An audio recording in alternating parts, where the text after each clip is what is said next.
വിശ്രമമില്ലാതെ നമ്മുടെ വീട്ടിൽ പ്രവർത്തിക്കുന്ന ഒന്നാണല്ലോ ഫ്രിഡ്ജ്. അതുകൊണ്ട് തന്നെ അതിനെ പരിപാലിക്കേണ്ടതും അത്യാവശ്യമാണ്. ഇടയ്ക്കിടെ അത് നല്ല വൃത്തിയായി സൂക്ഷിക്കണം. നിങ്ങൾ എത്ര ദിവസം കൂടുമ്പോഴാണ് ഫ്രിഡ്ജ് വൃത്തിയാക്കുന്നത്? എന്തൊക്കെ കാര്യങ്ങളാണ് അതിന് ശ്രദ്ധിക്കേണ്ടത്? നമുക്കതൊക്കെ ഒന്ന് നോക്കാം. ആഴ്ചയിൽ ഒരിക്കലെങ്കിലും ഫ്രിഡ്ജ് നല്ല വൃത്തിയായി സൂക്ഷിക്കാൻ ശ്രമിക്കുക. കഴിയുമെങ്കിൽ അനാവശ്യമായ സാധനങ്ങൾ ഫ്രിഡ്ജിനുള്ളിൽ വെക്കുന്നത് ഒഴിവാക്കുന്നതായിരിക്കും നല്ലത്.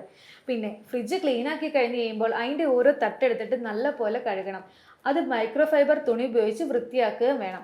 പറ്റുമെങ്കിൽ കുറച്ചു നേരം വെയിൽ കൊള്ളിക്കുന്നത് നല്ലതായിരിക്കും, ഈർപ്പം പോകാൻ. ഈർപ്പം പോയതിനു ശേഷം മാത്രമേ നമ്മൾ തട്ടുകൾ ഫ്രിഡ്ജിൽ വെക്കാൻ പാടുള്ളൂ. അതുപോലെ തന്നെ ഇറച്ചിയും മീനുമൊക്കെ നമ്മൾ ഫ്രിഡ്ജിൽ വെക്കുന്നതിന് മുമ്പ് നല്ല വൃത്തിയാക്കി കഴുകിയതിന് ശേഷം വെക്കാൻ ശ്രമിക്കുക. മാത്രമല്ല, ഭക്ഷണ സാധനങ്ങൾ നമ്മൾ ഫ്രിഡ്ജിൽ സ്റ്റോർ ചെയ്യുന്നുണ്ടെങ്കിൽ ആ കണ്ടെയ്നറിൻ്റെ മേലെ നമ്മൾ ഉണ്ടാക്കിയതിൻ്റെ ആ ഡേറ്റ് ഒന്ന് എഴുതി വെക്കുന്നത് നല്ലതായിരിക്കും. കാരണം ഫുഡ് പഴക്കം എത്തുന്നതിന് മുന്നേ നമുക്ക് കഴിക്കാനും സാധിക്കും. നമുക്കിനി നമ്മുടെ വീട്ടിലുള്ള സിമ്പിൾ സാധനങ്ങൾ വെച്ച് ഫ്രിഡ്ജ് ക്ലീൻ ചെയ്യാൻ പറ്റിയ ഒരു സാധനം ഉണ്ടാക്കിയാലോ? ഞാനിത് വെച്ചിട്ടാണ് ഇപ്പോഴും ചെയ്യുന്നത്.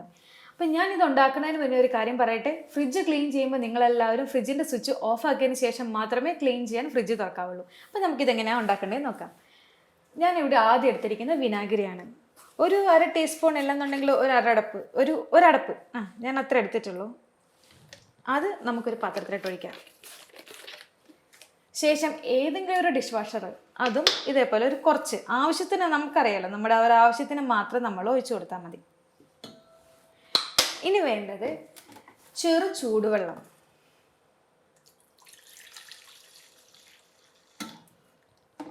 അപ്പോൾ ഇതാ നമ്മുടെ സിമ്പിളായിട്ട് നമുക്ക് ഫ്രിഡ്ജ് ക്ലീൻ ചെയ്യാനുള്ള ലിക്വിഡ് റെഡി ആയിട്ടുണ്ട്.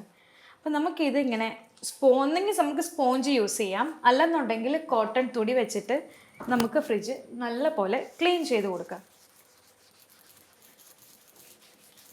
നല്ല വൃത്തിയാവുകയും ചെയ്യും. ഈ അഴുക്ക് സ്മെല്ലൊക്കെ ഉണ്ടല്ലോ അത് മാറുകയും ചെയ്യും. കാരണം നമ്മൾ ഇതിൻ്റെ അകത്ത് ചേർത്തിട്ടുള്ളത് വിനാഗിരിയാണ്.